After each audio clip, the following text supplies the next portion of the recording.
Hello. So, I am going to be talking about the world building for the solar system of the world I'm making called Chrysaranth.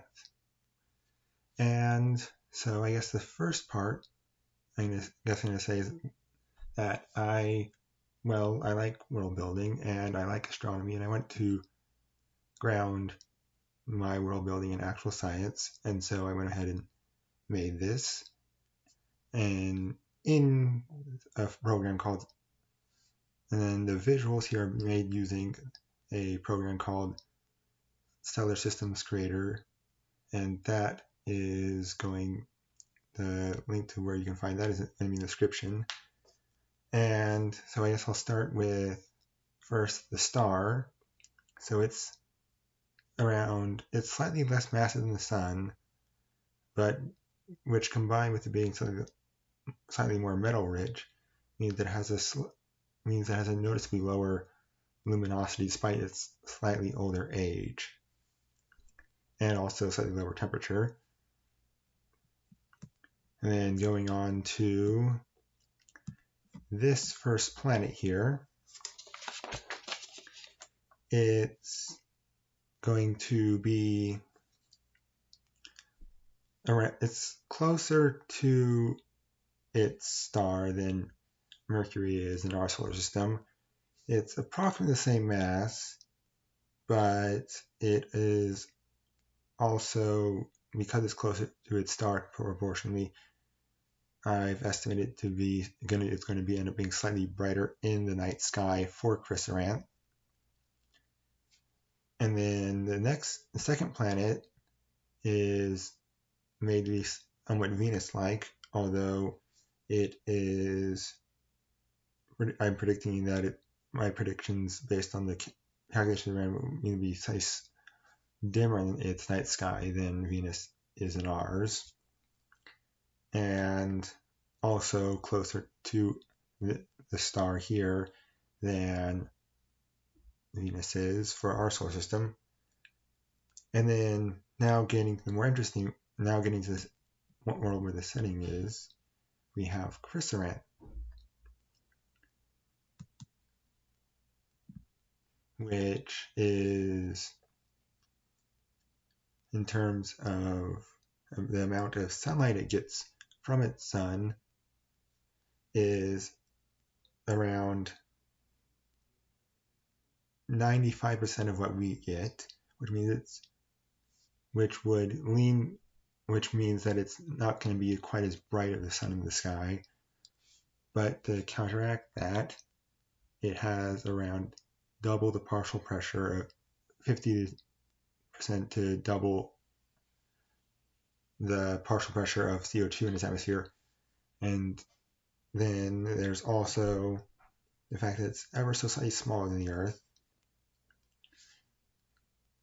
which means, and it's also because it's closer to its star, means it's going to have a shorter year. Now, here's where things start to deviate from our solar system, in that we have another slightly smaller planet within, slightly smaller planet here, and then our Earth.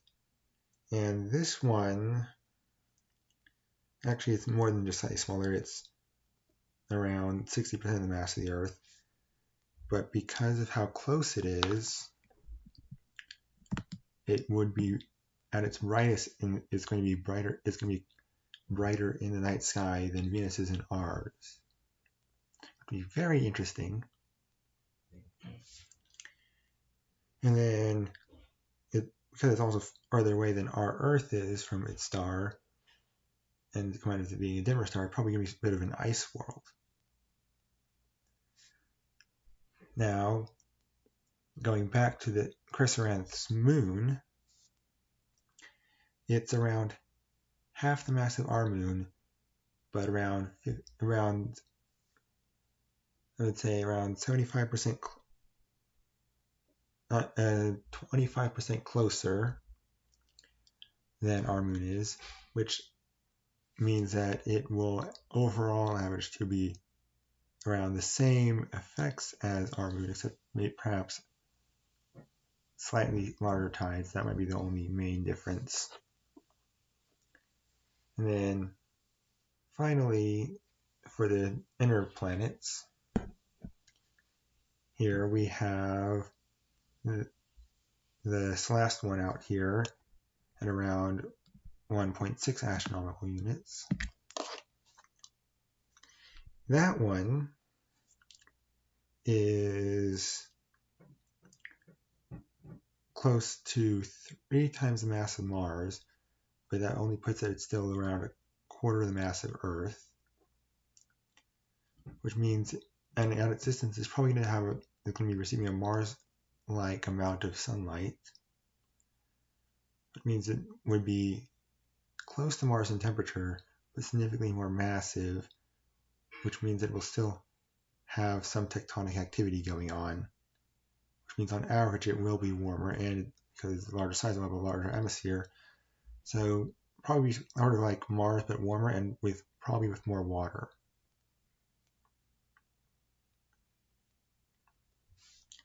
And then moving on to its moon, it is actually, well, it's nowhere near as large as our moon. It is close enough to Chrysaranth that the moon of this 5th planet here is actually visible from Chrysaranth in the night sky, which means that you will be able to clearly see something orbiting an object other than Chrysaranth in the night sky, which would be pretty hard to explain for anyone who wants to say that everything orbits around the planet. It's very fun. And then here's this large gap where I believe there will be some sort of asteroid belt. And then right here, that blue line is the ice line. Then moving on from there, we have the 3 gas giants.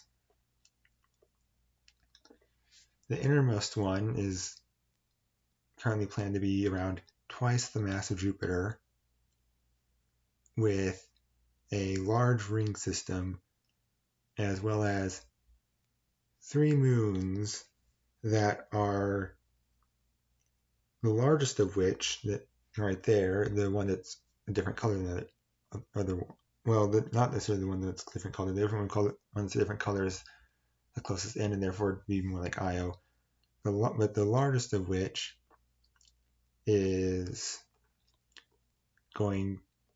actually around the same mass as Mercury, which makes it quite massive. None of them are actually visible, though, at this distance due to the dimmer nature of the star. But this gas giant is definitely like the main mass in the solar system, planetary planets. Then, much further out, we have the next planet, which is around 50% more massive than Saturn, putting around 140 solar Earth masses, with a nice series of fairly large moons. And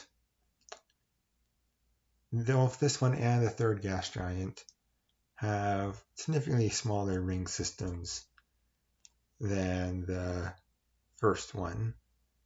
And then the final one is around the same distance out as Neptune and slightly smaller. And I believe that will be all for this time. Next time, I suppose I will be focusing in closer on the surface of the planet itself. Bye.